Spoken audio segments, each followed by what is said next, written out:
right. What's going on, everybody? Jason here, Empire State Tripod. I hope you're doing well. I'd like to introduce a special guest, his new member of the Empire State Tripod. This is Troy, my cousin, Troy, family, baby. But I want to tell you this: he's my go-to for anything football, particularly NFC East and Dallas Cowboys. I'm going to mock the Jets today.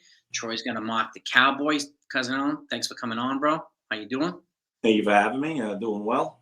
Yeah, man. So, I mean, guys, we're going to do this a lot more. Okay. We're going to be mocking. We're going to be doing all different types of football stuff. And Troy's going to bring a whole different dynamic, whether it's odds and, over-unders and whatever spreads. What else? What else do you talk about a lot, Troy? I mean, Give folks some insight. absolutely. For me, it's also with the legalization of gambling. I think now it's also a good reflection also of what direction the team is going and where even with Vegas thinks they're going along with the fan base. The problem being a Cowboy fan is they always come in with very high expectations and they haven't been, haven't put a ring on their finger since the Aikman era, which I was spoiled with during my childhood. But since then, they still come in with a robust fan base, still considered probably the most top two organizations in sports, wealth-wise, with the New York Yankees. And I feel like coming into this, their expectations are probably even higher than ever with a lot of what they've been doing in free agency.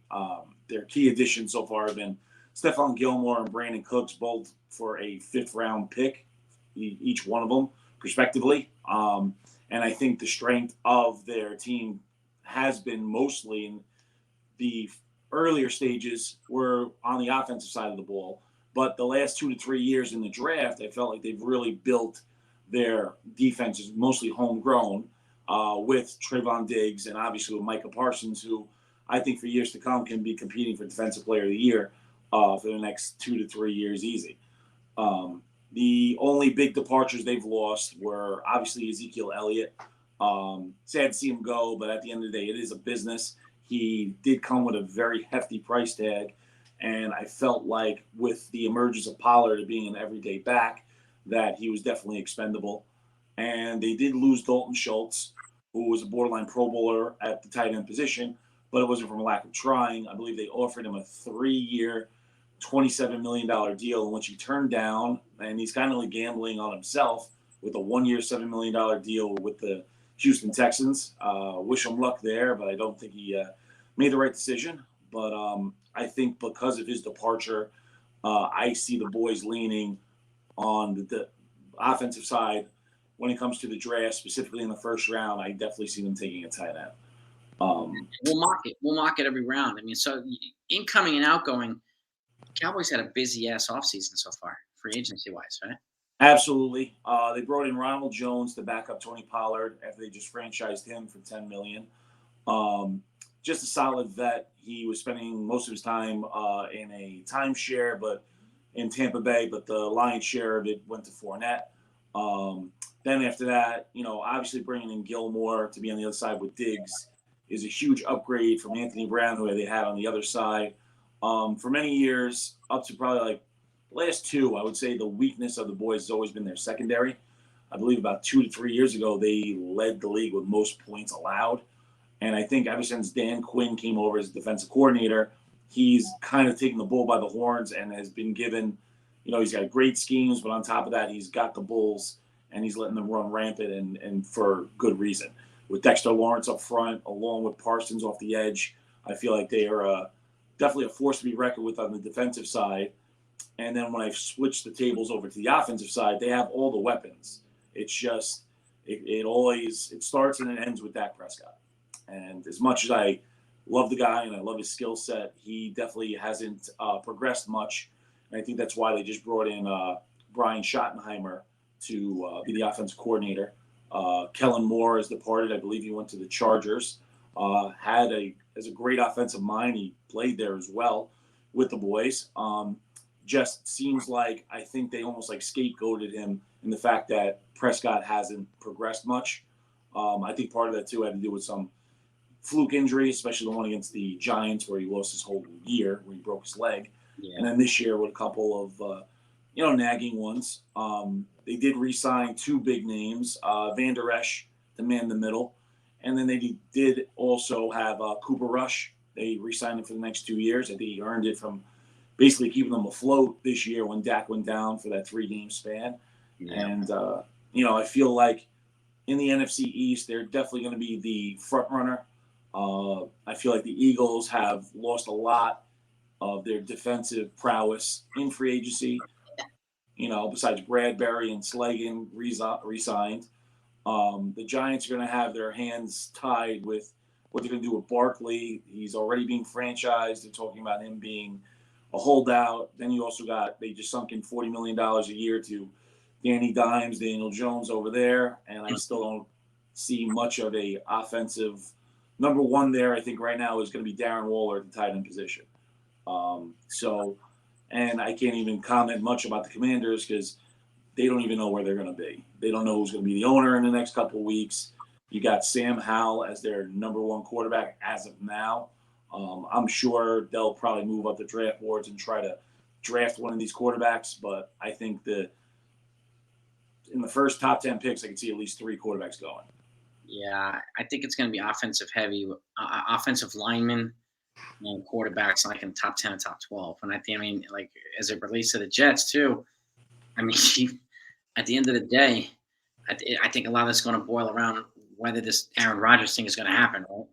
And Yeah, I what agree. they give up for him. Yeah, I just don't even know if this is going to get done before the draft. I don't either. And he kind of so now they're accusing them of collusion because apparently Aaron Rodgers a couple of days ago told them, hold out until May after the draft so you don't have to give up as much from it, something like that.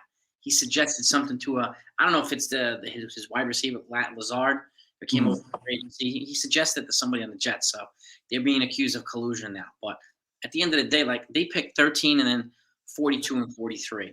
If I'm them, I'm trying not to give up any 3 of those. But I have a feeling one of those second round picks will probably have to go for Yeah, Aaron. I would give up the first round though. I don't think so. 1 year of him? Yeah. Right. I think optimistically you might get 2 years out of him. If you get 3, that would be like winning the lottery.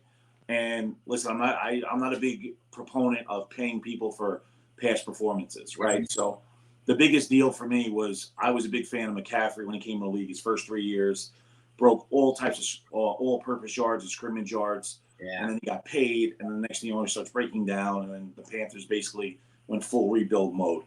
And I guess that's also the nature of the beast with the running back position, because 1 year you could have a stud running back like McCaffrey as a first-round pick, or you got a guy like Pollard that put up incredible numbers when healthy, and he was a 4th-round pick out of Memphis.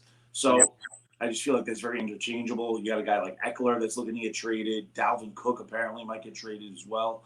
So it's very exciting. But I think with the Jets, I think they're just one position away from possibly winning that division and competing for an AFC championship, I feel like. And it's definitely the quarterback position.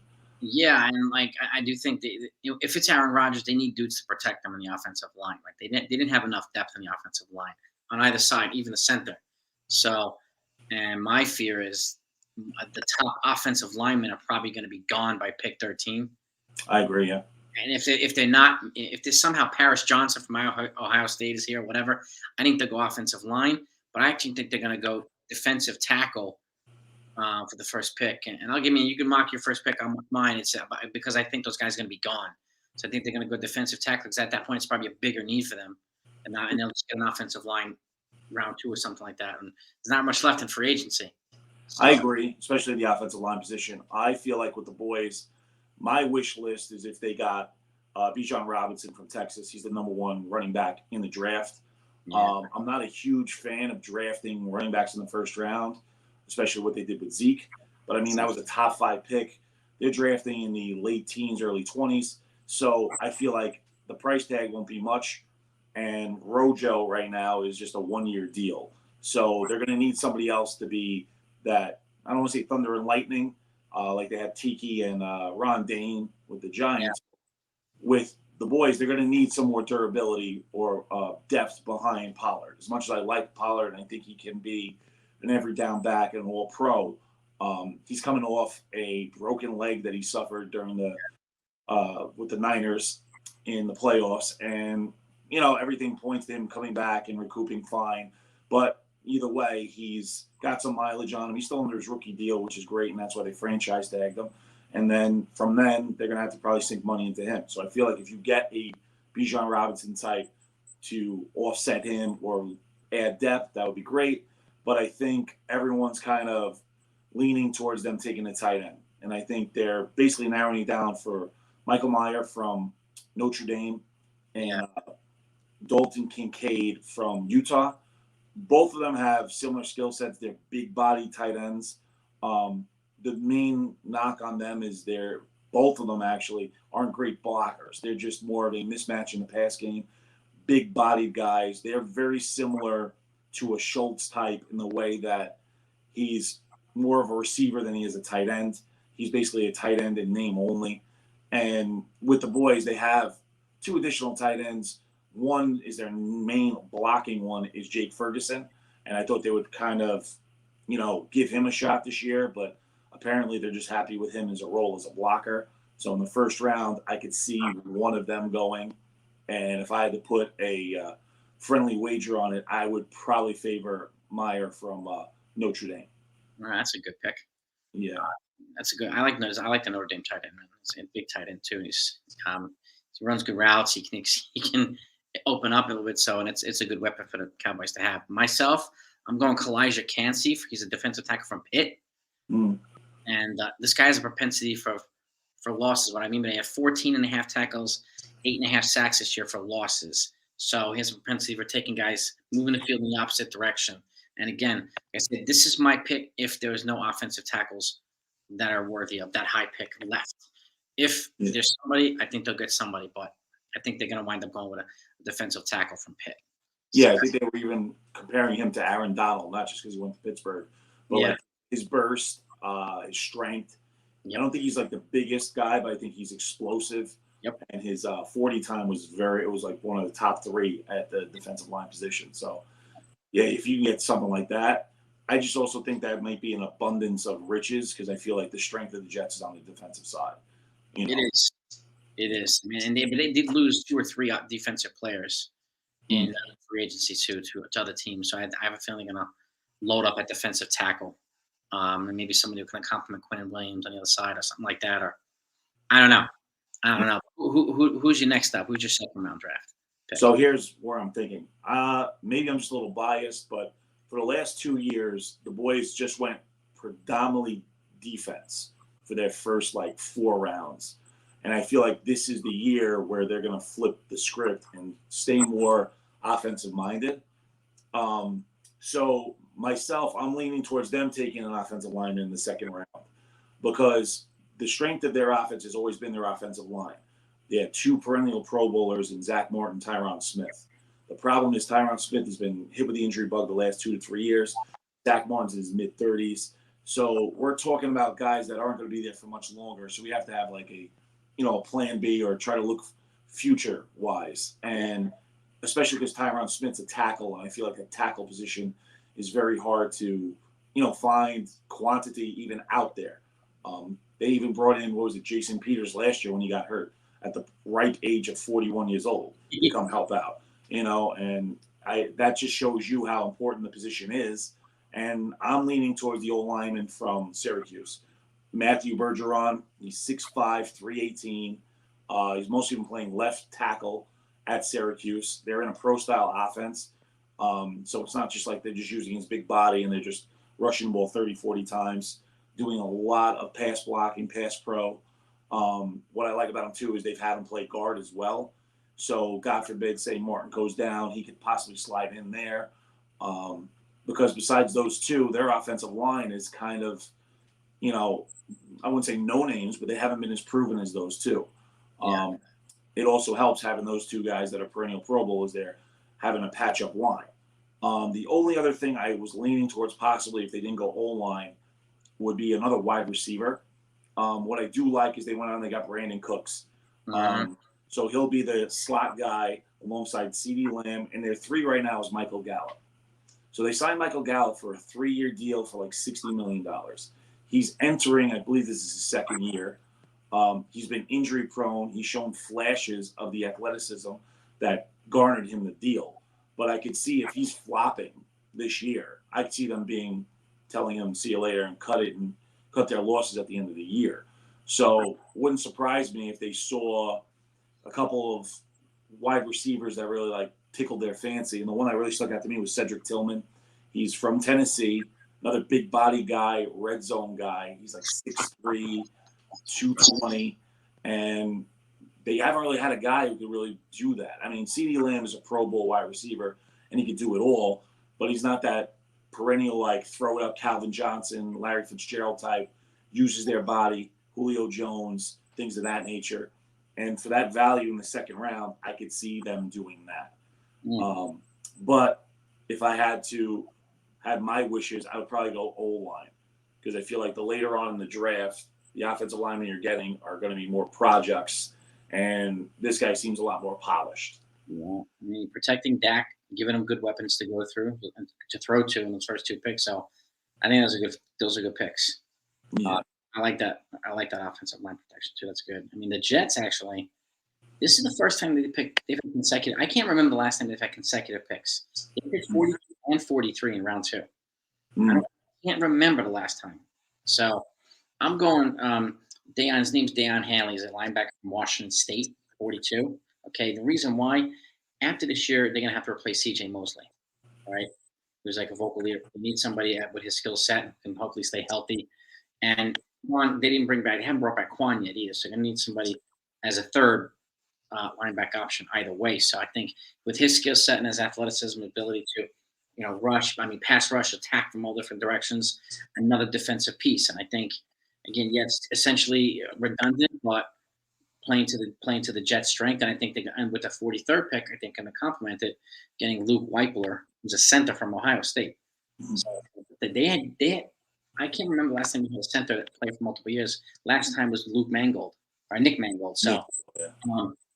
Again, Paris Johnson's off the board, I think, by this time, way off the board. And again, this is the type of guy who I think could be there for a decade, protecting whoever the quarterback's going to be, right? Whether it's Aaron Rodgers, whether it's Zach, or somebody else.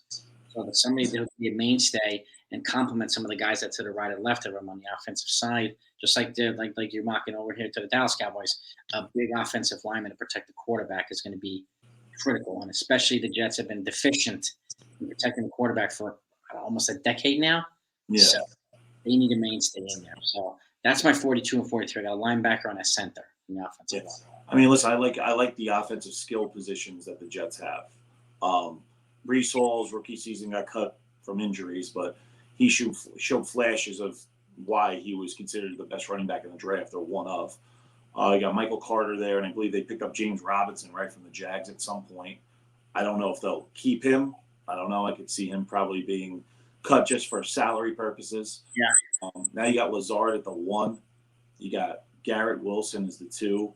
They got rid of Elijah Moore, correct? I think he went to Cleveland. They traded him to Cleveland, and they got this extra second-round pick. Okay. So who slides in at their 3 right now? Could that be where you're looking like the next couple of rounds, possibly? Yeah. They need a spot.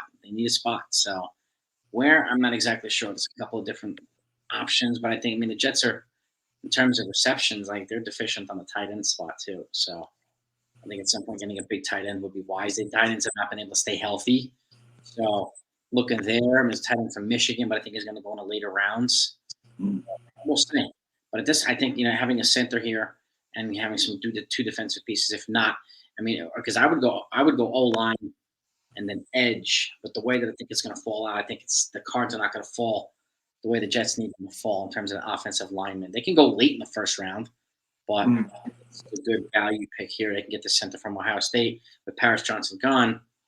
This guy's a good, guy who can just lock in. Again, Mangold's an Ohio State guy, so another guy from that. And this college has a reputation for offensive tackles and big centers. So I think he'll be in good hands with this kid, Luke. So, you guys have a third-round pick? Got a third-round pick. I was going to say if they bypass the wide receiver in the second round, I was leaning towards them taking one there. And I was looking at A.T. Perry from Wake Forest. Put up really big numbers. He's one of those guys that he's 6'3", but he's only like 215. He's one of these speedsters that can blow the top off. But once again, because of his height, he can definitely be a red zone target. Issue with him being because they feel like he needs to put on more weight. So maybe like press coverages might be a little more difficult for him. but I feel like the boys could definitely use a little more depth behind a guy like Gallup. They had Noah Brown the last few years. He really hasn't panned out much. He's done some admirable jobs at filling in for Gallup when he was hurt, but this is also the reason they were entertaining Odell Beckham in the middle of the season. They knew they needed someone else to go alongside CD, and they always had that safety valve for Dak was always Schultz. He leaned on him a lot, whether it was in the red zone, third and short, Yeah. and he also loved hitting Pollard out of the backfield. I feel like they have to be able to stretch the field more. CD is a complete wide receiver, but he's going to get number one coverages. So if they're going against the Eagles, he's going to have Slay on him all day long. So you got to take advantage of whoever has Bradbury on him. And Bradbury was an all-pro and everything, but I thought Debo Samuel said it best when he was picking the Chiefs for the Super Bowl. He said basically their front four made their secondary outside of Slay look like Pro Bowlers. So basically, they were rushing the passers. They were forcing, these quarterbacks to make bad decisions, being uncomfortable. So it kind of hid how, maybe deficient that other side of the secondary could be.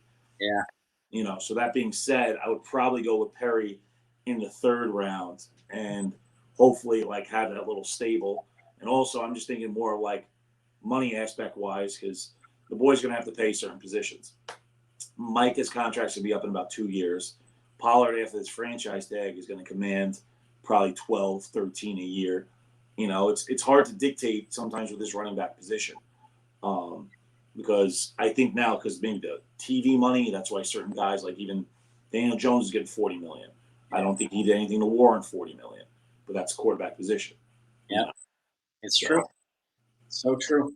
I mean, it's good points, man. I mean, now do you guys have a fourth rounder? Now let me ask you a question because you traded away you have fives. Did you trade away sixes and sevens too? I believe they got rid of the sixes. I'm not too sure about the sevens. So the You two fives went for Gilmore and for Cooks, which I thought was perfectly fine by me. And then I feel like in the fourth round, like I said, if they bypass, they don't get Bijan Robinson in the first round. I think you can get value at the running back position in the fourth round, i.e., Tony Pollard type. Yeah. Guy Tank Bigsby from Auburn. He's a short, stout guy, probably runs a slightly sub 4.40, but has breakaway speed. He's a guy that, could be a nice compliment to Pollard in the fact that Pollard's gotten better at running through in the tackles and still has that home run potential. This kid's a nice, like, in space, good receiver, could be a good third down back. And if Tony does falter or Tony does go down, I don't think we're going to be in such desperation mode if you get somebody of this caliber, especially in the fourth round.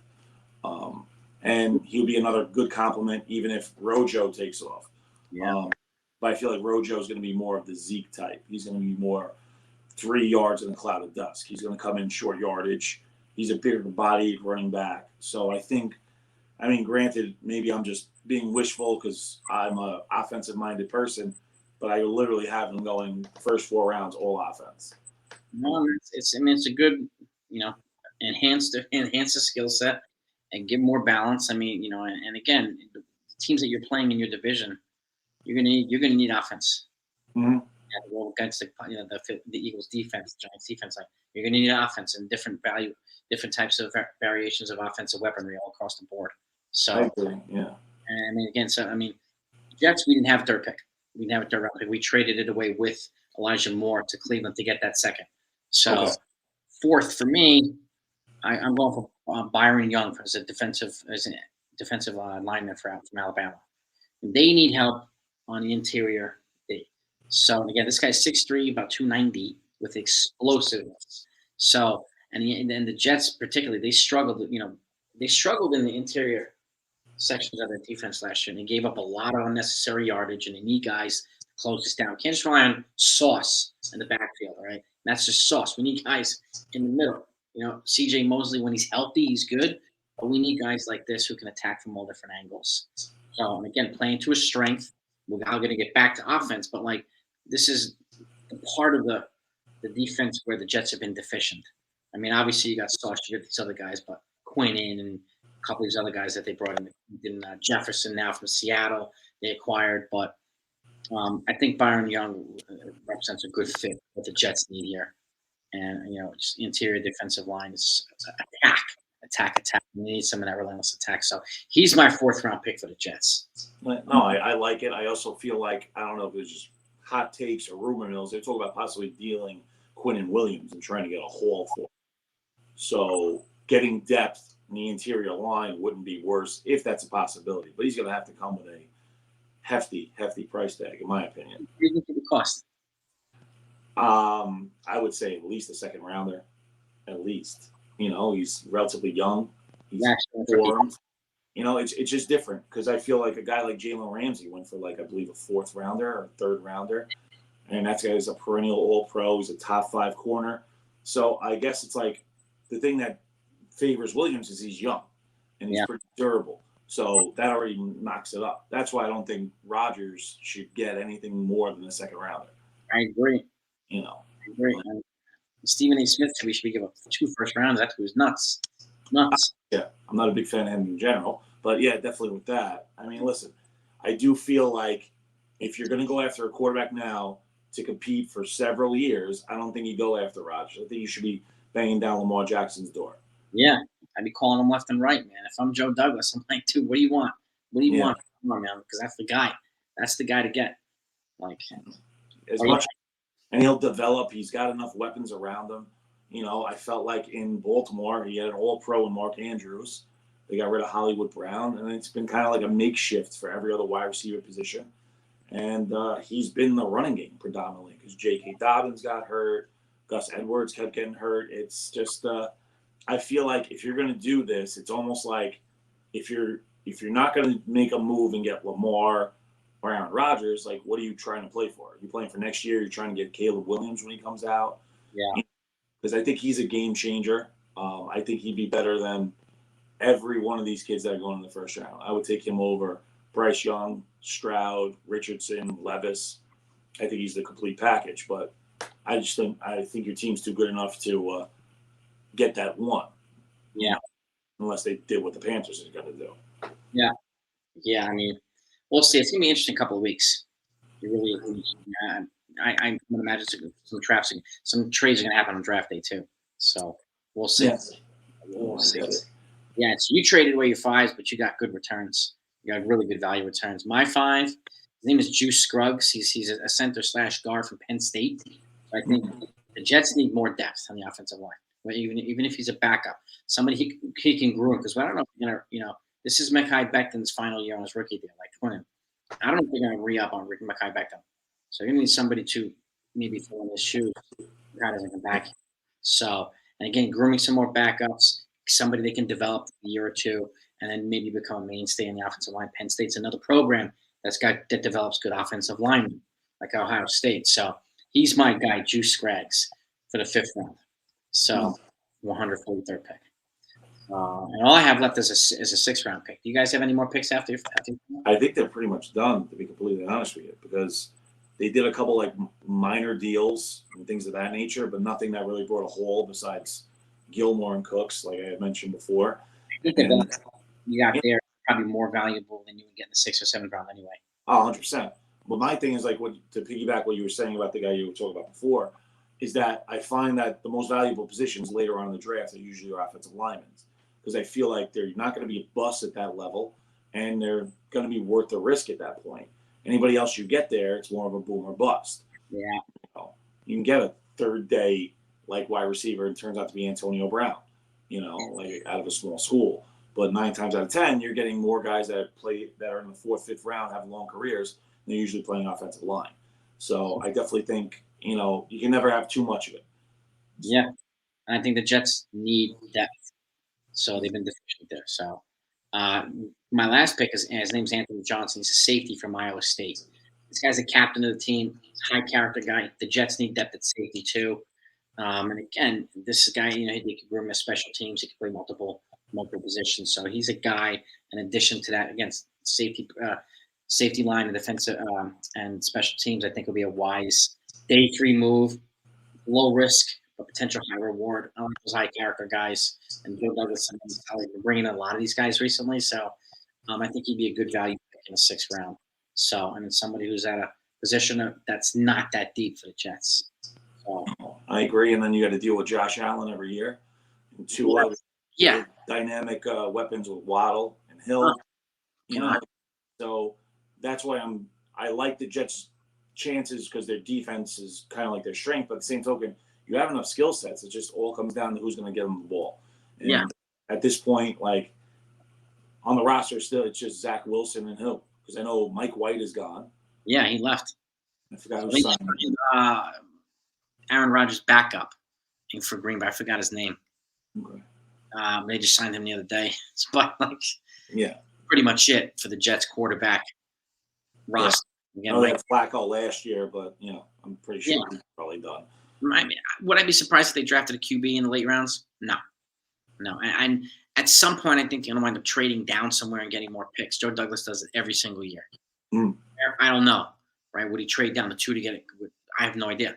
So, but that's kind of the way I have it mocked right now. I think maybe the week of I might do another mock if you think things will change. If you want to do a mock again, it especially depends on teams in our division if they've traded for this, they've traded for that at some point. So that might be fun to do too.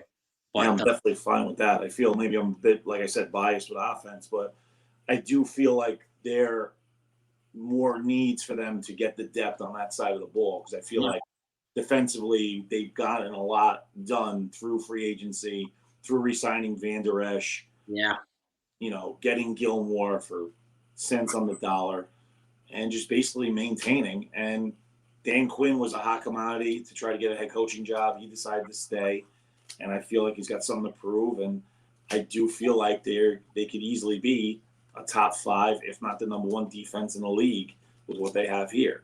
yeah, It's just going to come back down to one guy, and it's a lot of pressure to put on a guy, but it's basically to be on Dak.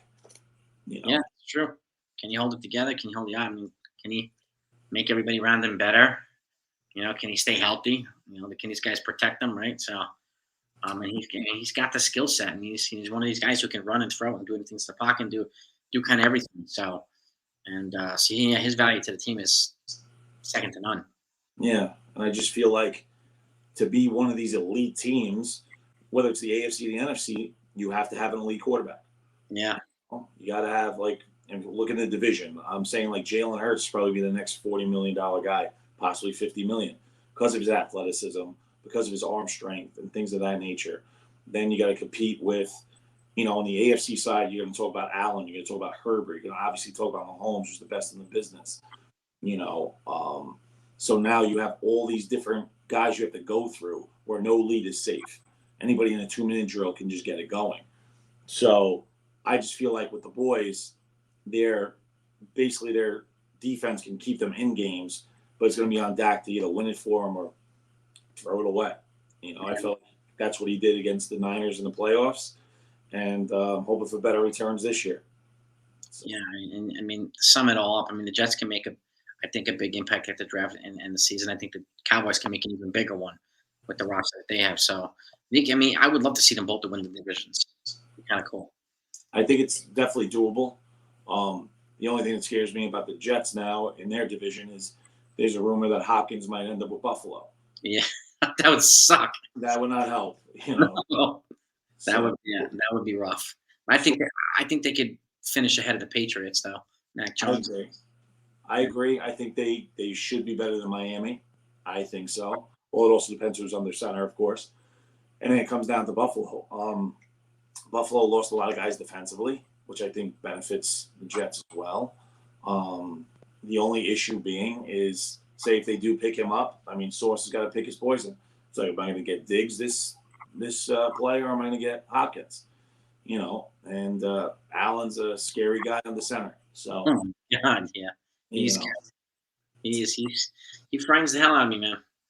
But we'll see what happens. We'll see what happens. But man, dude, I thanks, man, for doing this with me. I appreciate it. Again, if you haven't subscribed to this channel, Troy and I are gonna be doing this on a regular. Please do that. If you're a Cowboys fan, be sure to subscribe. Tell your friends who are Cowboys fan. If you're a Jets fan or a Giants fan or even a Bills fan, we're gonna talk about everybody, all the teams, and we're gonna continue boosting this. We're gonna continue growing this. And the goal is to get to 1,000 subscribers. because then we can live stream and get you all involved. If you're a football fan, we love when the other football fans get involved. So we're looking to have some other guests on here and everything. So good things are going to be coming in 2023, gang. So again, we ask you that you subscribe. If you enjoy the content, hit the like button. Thank you for both. But I appreciate it, cuz, coming on, man. Thank you And for having me, we're man. doing it again. Appreciate it. All Yeah, right, we'll do. I'll be ready, willing, and able. So you let's let me go, baby. Let's go. know. All right, man.